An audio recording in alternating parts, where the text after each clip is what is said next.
Yon, day off natin ngayon. Wala tayong trip sa buhay. Natamad din ako lumabas. Mag-i-stay lang ako dito sa bahay maghapon.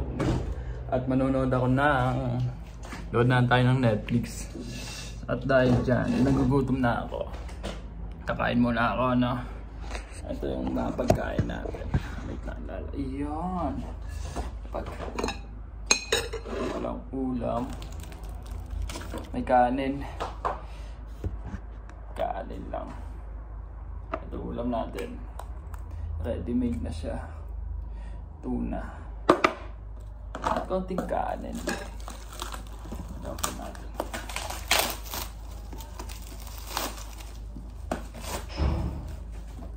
Ito. Nagbaon pala ako ng kanin na. Galing to sa doon sa trabaho. Baon lang tayo ng kanin dahil wala naman tayong lutuan dito.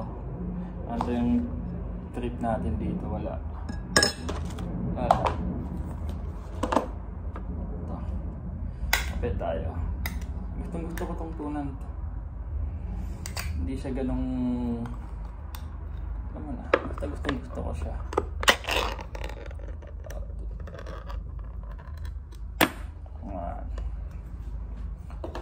Kain tayo tuna.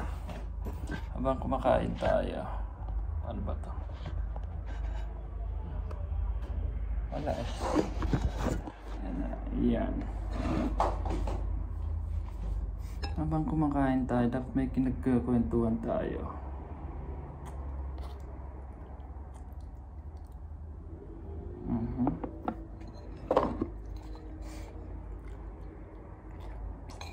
Sarap. Ito na.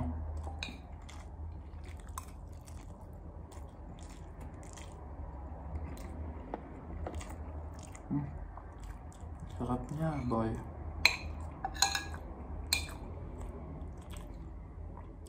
Wala. Kailangan ko lang mag-video dahil wala na naman ako i-upload. Kaya gumagawa tayo ng video, di ba? Napakainit sa labas. Kakain na muna ako. Ayun, tapos na tayong kumain. Medyo nakahilata na ako, medyo kanina pa. Ay, manonood ako ng Netflix, no? Hindi ko alam kung ano papanoodin ko. Ano ba maganda? Walang trip sa buhay. Hindi kasi ako lalabas ngayon. Dito lang ako. Mamimili tayo ng papanoodin natin. Ano kayo maganda? Yung mga bagong movie nila. May mga maganda kayang bago. Tignan natin yung mga magandang movie nila. Oh, si Idol. Ito si Idol.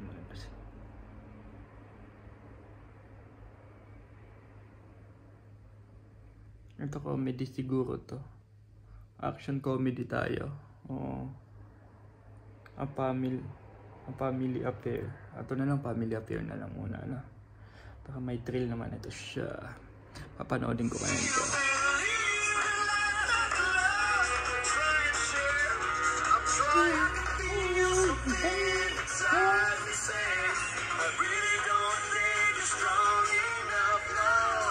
Ito papanoodin ko.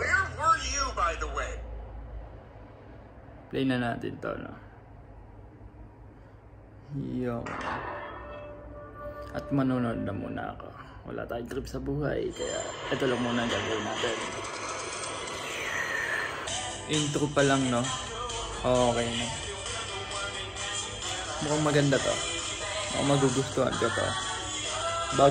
Bagong labas to eh. Kaya panoodin natin. Ano ba kaya? For his beloved superhero franchise, Icarus Rush. With Icarus Rush Labyrinth on the way, this year,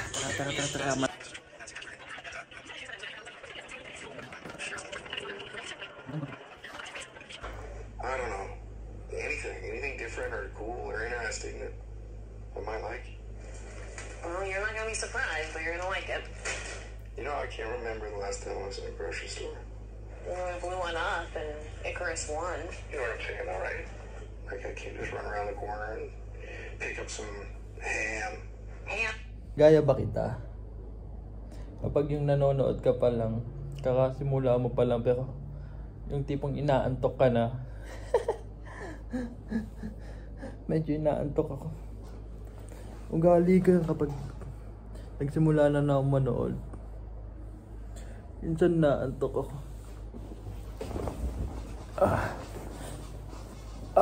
Tuloy na natin. Dumapa ako para mawala yung antok. Do you eat ham, Chris? I'm just saying, it's probably been a decade. How can that be true? That's nuts. Yeah, that is nuts. Like, if supermarkets changed at all? Well, Ayun, natapos natin yung movie. Paulit-ulit lang naman yung mga kwento ng movie na ngayon, no? Ayun, makaligo na nga. Ayun, natapos na tayo maligo. Kakain muna akong tinapay bago tayo manood ulit. Isang movie pa, no? Bago tayo manood ulit. Tinapay.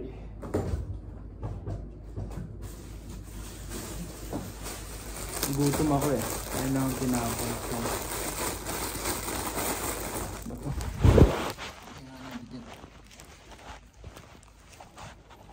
Yan.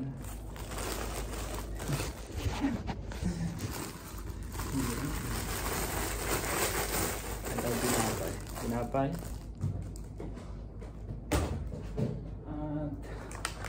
At ito yung ham. Ito, diba? Ito lang madalas kong kainin.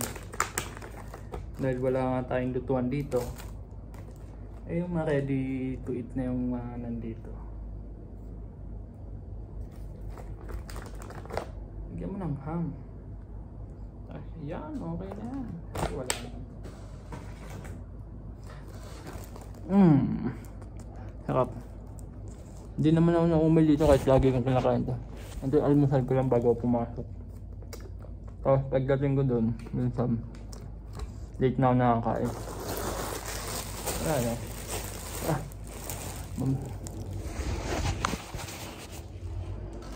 Maghanap na tayo ng papanoodin ulit.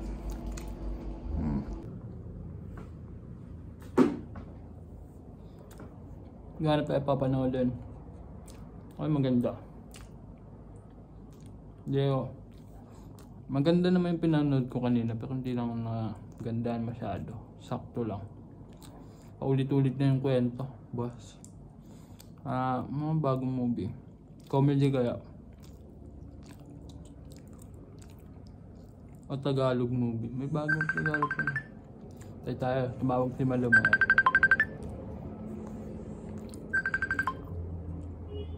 Hello. Tayo na nga, tumawag si Madam. Kakauwi lang. Tuloy natin, saan ba tayo? Nood. Tuloy ang libangan natin. Nakatawad lumabas kasi. Init. Ito kaya? Ticket Paradise. Maganda ba yan? Mukhang maganda naman. O yung comedy. Sige, try natin to. Yusuf are in 221. Really good room. Makes I'm a long way from her. And you, madam? a very long way. Gusto mag-comedy. Ang Tagalog na lang kaya.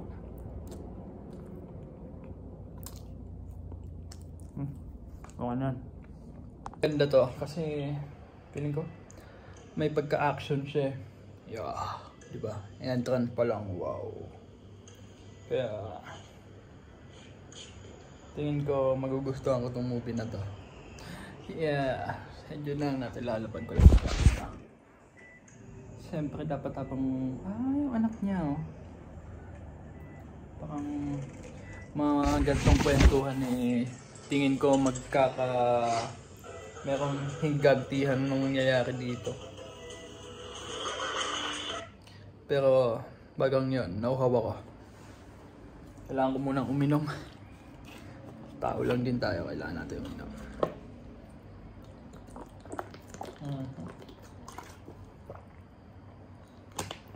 Suwabe. Tuloy ko na yung panonood ko. Ayun, update lang. Na-enjoy ko naman itong pinapanood ko, ano. May pagka-action na may pagka-comedy siya. Okay. Cool. No? Uli natin. Update lang, no? Ayun, nakakalahati na tayo. Sakit na ng mata ang anood na. Pero okay lang naman. Hindi sa ganun ka-boring, hindi naman sa boring. Sakto lang. Na-appreciate ko yung movie. Maganda siya kahit paano. Update lang. At andito na tayo sa magandang part, no? Malapit na sa matapos. At hanggang ngayon, na-enjoy ko pa din siya. Grabe na to. Ang ganda. Oh, yun yung pumatay sa asawa niya. Galing. Naniniwala ka ba sa fate? Ako, oo. Naniniwala ka talaga sa fate. So, parang dito lang sa movie. So, tapos na yung pinapanood natin, no? Ganun din. Nabitin ako sa kwento, chong. Kaya, kain na tayo. Ayun, tapos na tayo manood, no? Tapos na din tayo kumain. Habang kumakain tayo ng Noi. Sarap. Balikan ko lang ano kanina. Ikaw, naniniwala ka ba sa fate? Kasi ako naniniwala sa fate. Totoo yun eh. Dahil lahat ng nangyayari sa buhay natin, nakataghana talaga yan. Diba? Pero alam mo, tayo pa din ang gagawa ng kapalaran natin. Tayo pa din yung gagawa ng paraan para mapunta tayo sa fate na gusto natin. Ano yun? Dahil tayo nagpapatakbo ng buhay natin eh. Diba? Kahit sabihin natin, ito yung kapalaran natin. Pero gusto mong baguhin yung kapalaran mo, pwede naman yun eh. Dahil ikaw lang na-control ng buhay. Parang ano, kung saan ka masaya, halimbawa saan ka masaya, pero kailangan mong mabuhay, namimili ka doon. Ang fate mo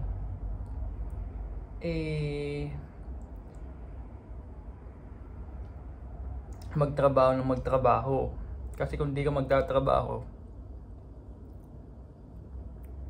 di ka mabubuhay, magugutom ka. Pero gusto mong maging masaya, pwede kang pumunta dun sa isang choice na pwedeng magiging masaya ka. Pero gutom ka naman, di ba? Parang ganun. Putang inang gulo. Usapang bobo lang, sorry. Ayun sana. Hindi tayo nabigyan ng talino eh. Siguro ang swerte ng mga matatalino, no? Imagine mo, saglit lang siguro sa kanila yung mga problema. Siyempre, pag matalino ko, mabilis mag-click yung utak mo.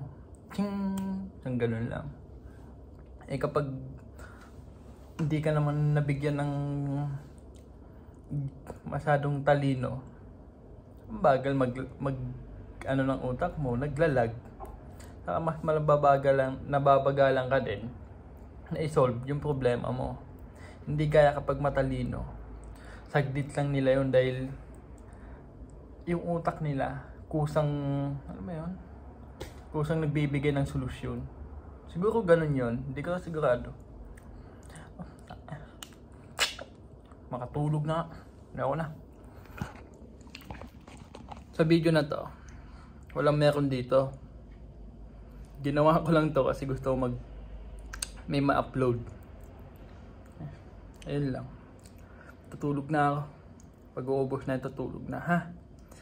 Bye bye.